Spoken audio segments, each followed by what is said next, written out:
Wall says roll back, we say fight back. Wall says whatever. Back, we say fight back. Many years in the union movement, have you ever seen it this bad, Cheryl? No, and you know, when the Romano government came to power and they had a huge debt, things were really, really serious, but we didn't agree with the cuts that happened then, but there was a light at the end of the tunnel. With this government, there's no light at the end of the tunnel. They are cutting 3.5% of wages. They're cutting back all the organizations, municipalities, decimating libraries, and then they want 3 years of zeros after that. So it's just astonishing, and it's not necessary. We had an economist do an analysis that none of these cuts are necessary. They could deal with this deficit in other ways, and this is going to make it worse. Our GNP to debt level was not bad. It's like 20%, second lowest in the country after Alberta. So what's the real plan here? Is it absolute privatization? It's to decimate the public service. It's just quite clear, and to shift more and more of the costs onto individuals and families. So you're going to be paying more out of your pocket for things.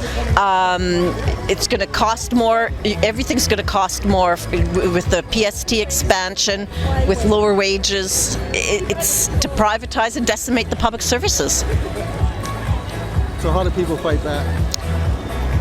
That's a good question. We're hoping that CUPE is strategizing this day to talk about what we can do. Every day we're hearing more and more about other cuts, but we want our members to stand strong and to not take these cuts, because they didn't cause the deficit and they shouldn't have to pay for it.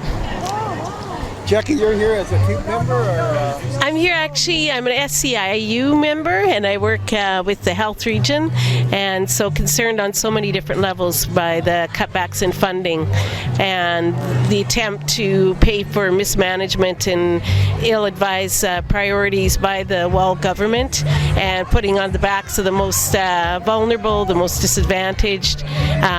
They're paying for things and getting less services for a crisis that they didn't create. It looks like both of you came out of the fight against the Divine government many years ago. Are you seeing anything here that's reminiscent about how people should build alliances and come together? Well, we hope so. They're like, what's happening with the libraries is amazing. People across the province are getting up and standing up, and I think that in just a couple of days there's been something like 1,900 letters that have been sent to MLAs on the library issue. And workers unions are trying to work a little bit more together, and we're trying to connect with users of services, because that's who's ultimately going to be affected, right? Workers are going to be hit hard, but it's the people that they provide service to are going to be lost. So we are really hoping there's more connection. I hope that we can really build something. Do you remember in the Divine fight that in fact were coalitions formed as well, alliances built? I think we're going to see that this time too, because so many people are getting affected. They say it's austerity. We don't want austerity. We want public services, right? So we got some friends coming up the street. Why don't we all wave to them?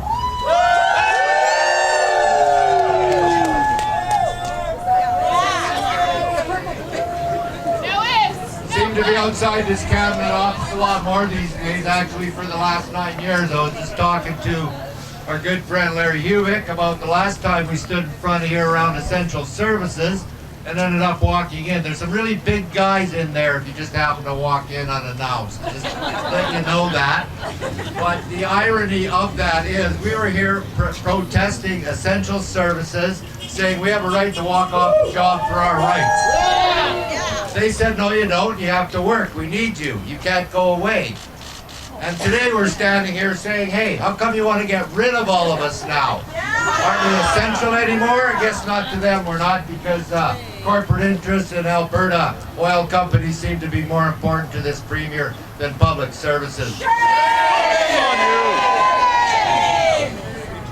The premier said in his New Year's address that he's going to roll back our wages, and that he hopes we'd all show some goodwill. Anybody feel like showing goodwill to the Premier of Saskatchewan? He's cut health care, he's cut education, he's cut libraries. He's cut legal aid for all intents and purposes. He's cut human rights. He's cut the parks. He's cut the provincial bus services. He's cut. He won't even bury poor people anymore. But he'll tell an oil company, hey, why don't you move here? Give you a free office, lower your taxes, cut the royalties. Hey, we'll even pay for you to move here. That's okay. That's fine. Isn't that great? He'll tell the city of Saskatoon. Well, he won't tell them. He'll announce in a budget to the city of Saskatoon, Regina, Yorkton, Moose Jaw, PA, pretty much every city in this province, that we're going to take away the grants and lieu from the Crown Corporation, leave you hanging. Cheer for SEIU.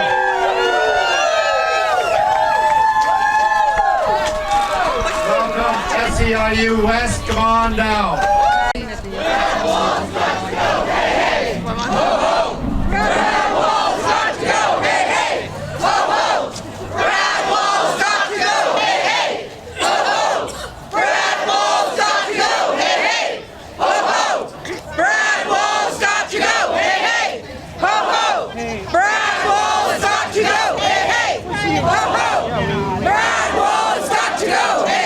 Unfortunately, I won't be there, but Carla Becker. I'm really glad you guys are going to go. Brad Wall's got to go, hey, hey! Ho, ho! Brad Wall's got to go, hey, hey! Ho, ho! Brad Wall's got to go, hey, hey! Ho, ho! Brad Wall's got to go, hey, hey! Ho, ho! Brad Wall's got to go, hey, hey! Ho, ho! Brad Wall's got to go, hey, hey! Ho, ho! Brad Wall's got to go, hey, hey! Ho, ho! Brad Wall's got to go, hey, hey! Ho, ho! Brad Wall's got to go, hey, hey! Ho, ho! Brad Wall's got to go, hey, hey! Ho, ho! Brad Wall's got to go, hey, hey! Ho, ho! Okay, couple of speakers. We'll hear some words from some leadership in the province, starting with the President of the Federation of Labour, someone you all know and love, Larry Hubich. Thanks, Tom, and sisters and brothers, friends. I wish we weren't here gathering, but you know what? We got to stand up and start pushing back against this government that is attacking the things that make this province what it is. Tom mentioned all the places where the governments have been cutting back, and I know that you're really concerned about that. I'm equally concerned.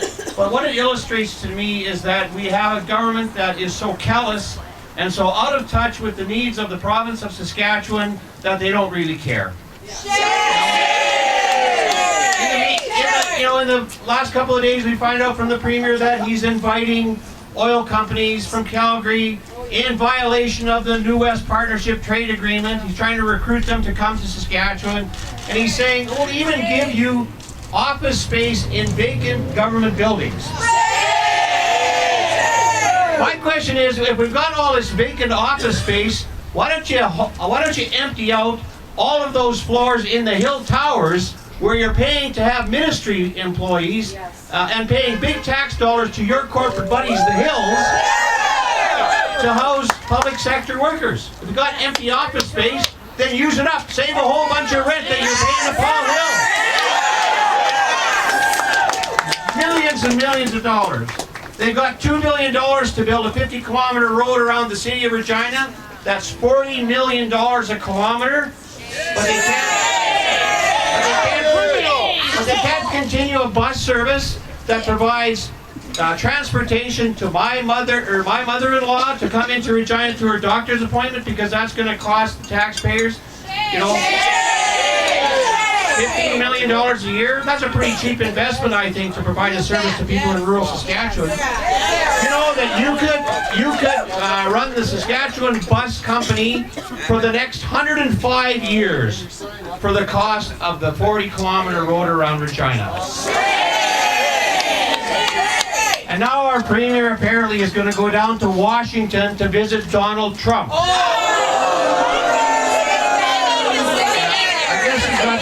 guess he's got some boots to lick down there too, right? Unreal. He won't meet with public sector workers. He won't meet with the leaderships of the unions. I'll tell you what, I've been the president of the Federation of Labour for 15 years. He's been the premier for 10. I've never had a meeting with the man. Not one meeting, because he doesn't have time for the people in this province, unless you're an oil baron. But he's got time to get on an airplane, fly down to the United States, and talk to one of the most draconian presidents they've ever elected.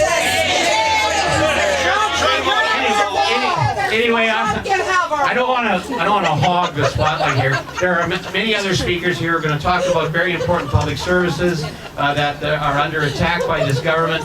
And so, just let me say this: on behalf of the Federation of Labour, our executive Secretary Treasurer Lori Job and myself, our entire executive council, which includes people who are behind me here, and the 100,000 working men and women in the province of Saskatchewan, we will stand shoulder to shoulder with public sector workers in your fight to have a fair and equitable entitlement to the jobs that you have, to the service that you provide. And let me tell you this, you're valuable beyond any description.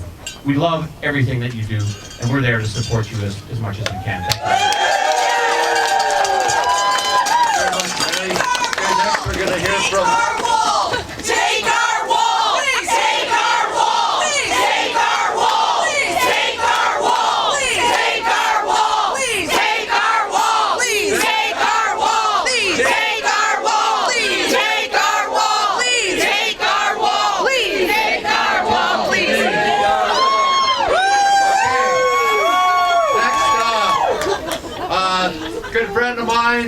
President of SEIU West, Sister Barb Cape. I'm his friend. I'm touched. And I thank you very much, Tom. I thank you, Larry, from the SFL and the Own It campaign for arranging these days and weeks and months of action. This is what we have needed to stand up to this government for so very long. And I'm so proud to be standing here with Len from the U of S, as well as Larry and Tom and all of you. Yeah. You should be proud of yourselves for coming out on a beautiful Saskatchewan Friday afternoon. That's great. And so I'm really proud of these rallies, because this is an opportunity for us to actually share a vision for a positive Saskatchewan.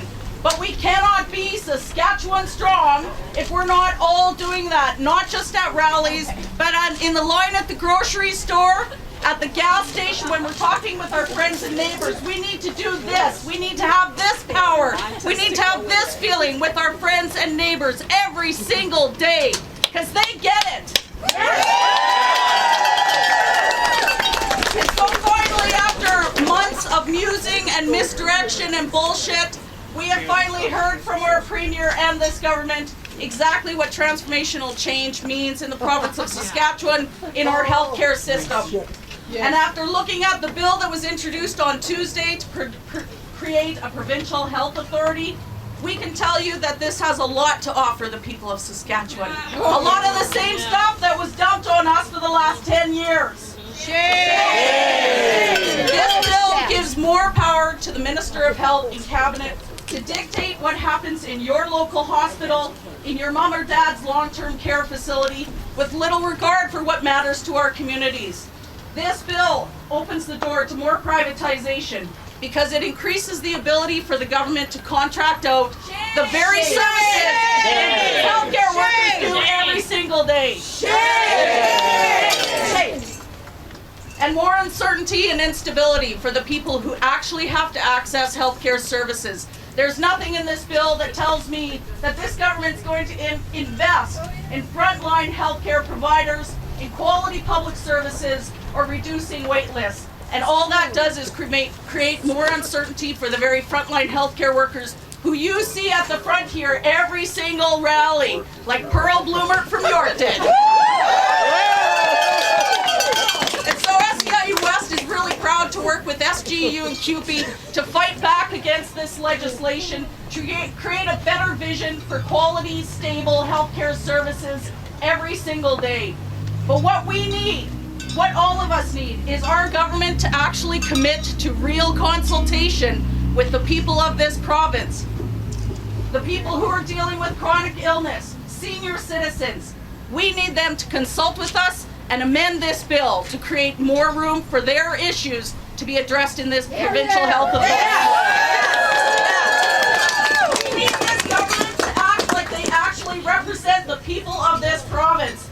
This government has a bad habit of picking winners and losers, and the people of Saskatchewan should never be a loser.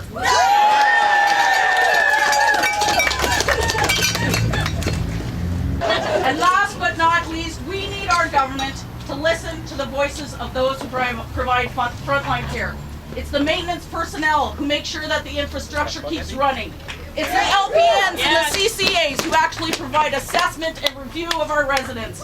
And it's the technologists who provide tests and diagnostic services so doctors can diagnose you appropriately. These are the kind of experts. These are the frontline experts that we should be listening to as we do transformational change. So thank you for coming out today. Thank you for standing proud for Saskatchewan Public Services, and solidarity forever.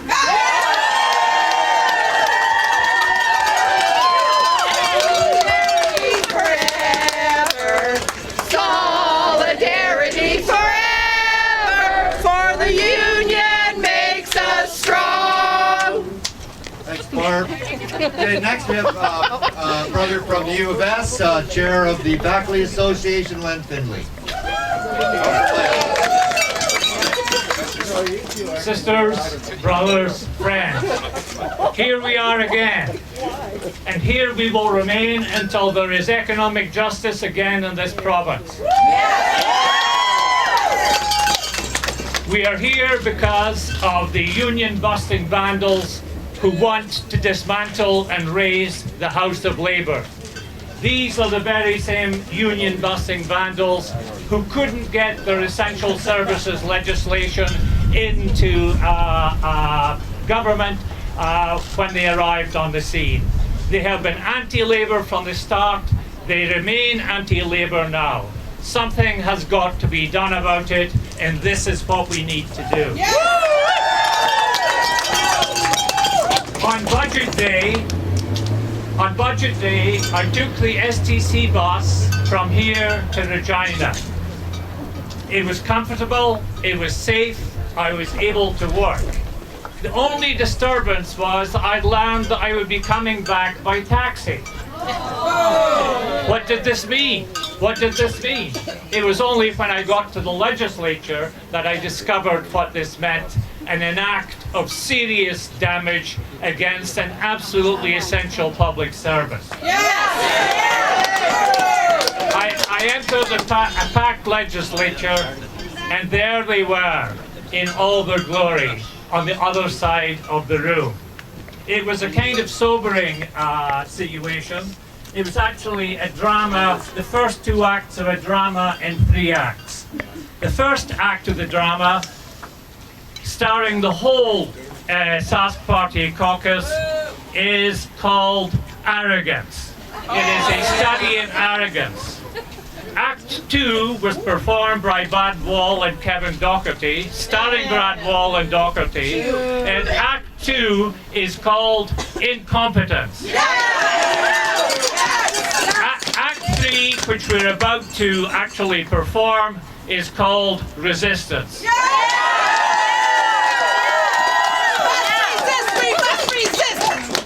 The alarmingly incompetent Kevin Doherty organized his remarks around 2 notions: meeting the challenge and keeping Saskatchewan strong.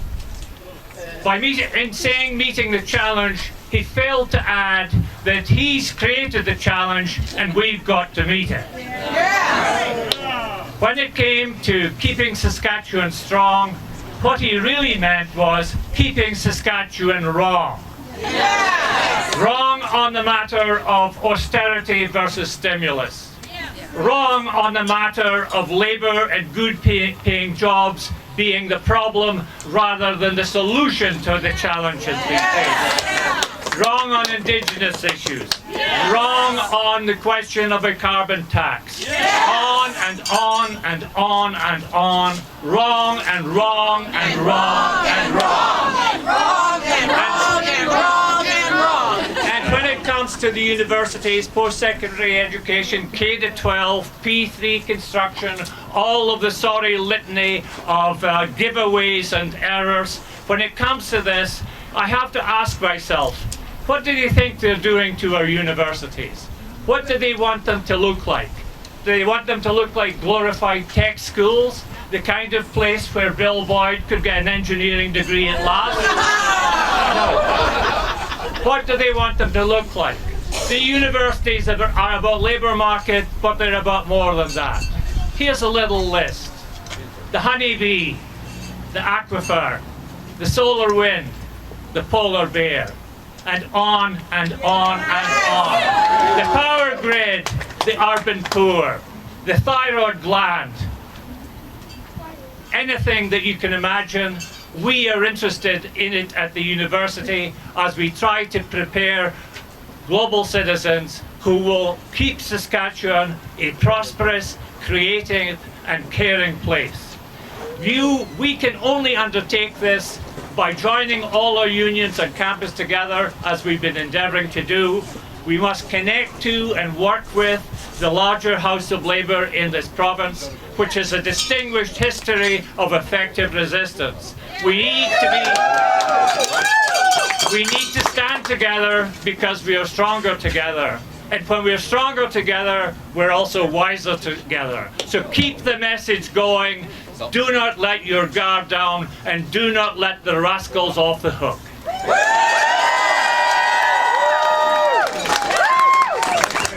Very good words indeed. Okay, so right now in legislature in Regina, there is a lot of lack of integrity. Some might even call it deceitful, most of it. But fortunately, not everybody in that legislative assembly is deceitful, and we're very fortunate to have with us right now one of those people who has a lot of integrity and is a pretty strong supporter of working people and of the people of Saskatchewan. So please join me in welcoming the MLA for Saskatoon Centre and Labour critic, David Barb.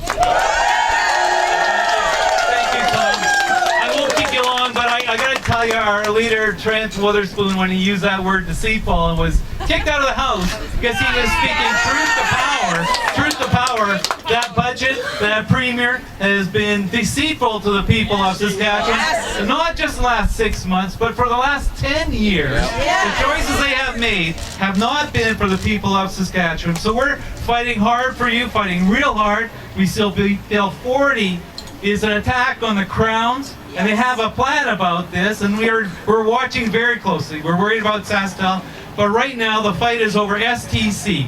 This is a huge thing. It's been the backbone of this province and getting people to the places they need to get to. It's the rural transit system that we need to support. So thank you so much. But what really I have to say that slays me, and we're talking about him going to Washington or making these appeals to the Alberta oil fields and all of that. But the tax cut to the top bracket is worth $38 million. $38 million each year we're giving to the wealthiest. What we could do with that $38 million? Well, we could pay for the libraries. We could pay for STC. We could pay for those urban parks. And have money left over and make sure our health system and education, our schools are working well. So these are the choices. But what I said in the House in my speech, it's like out of a Dickens novel. Here we have the Premier flying down to Washington, and they don't even have the decency to pay for funerals for people who are dying alone. Shame on them. We've got to fight hard. Thank you all for coming out. Thanks so much. Thanks very much, David.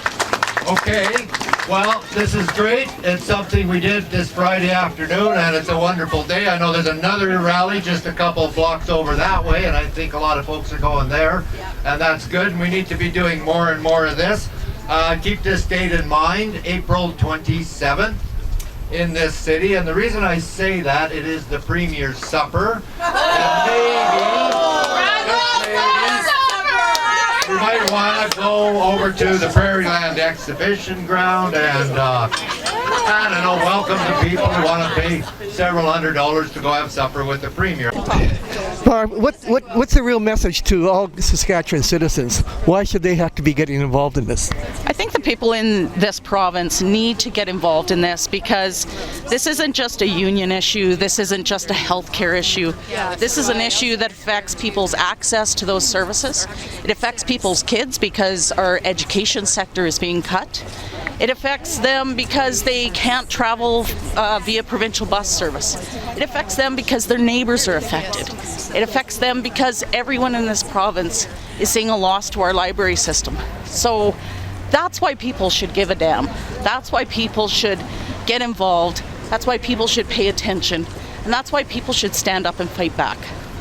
And when you think of rural Saskatchewan, there's been a traditional vote over the last 10 years for a wall.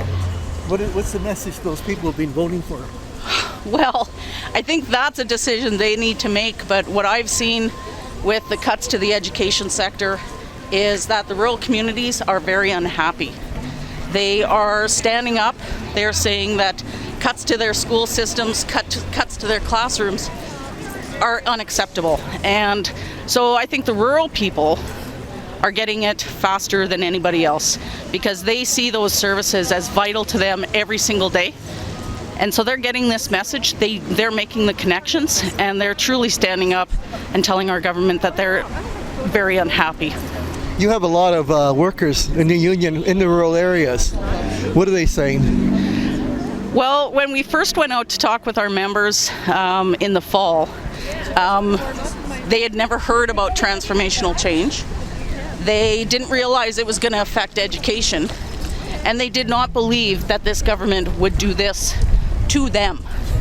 And then we came out to the membership in January, and the communities came, and they were shocked, they were angry, and they wanted to figure out how to work together. And that's one of the first times I've seen that sort of, ideologically opposed people but joined towards a common struggle. That's one of the first times I've ever seen that work so seamlessly between trade union movement and rural communities. Yeah. You want to talk about the buses you take?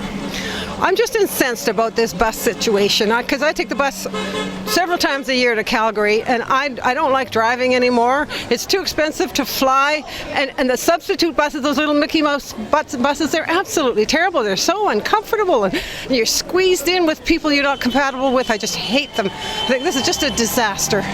You're a historian. Have you ever seen anything this bad before? No, I don't think I have. Not here. In other countries, dictatorships, but not here. Have your name? It's Ruth Miller. Thank you, Ruth. Martha Robbins. Martha, you live between urban and rural in your life. What does this mean when you see a country? It was actually like this on STC, for example? Well, I think a few things. For me, it really means that we're shifting away from the idea of collectively taking care of each other, and I think that that's a really negative development. And for me, it's also hurting the most vulnerable people, like the rural people who live in rural, remote areas, elderly, the most marginalized, and to me that's completely unfair.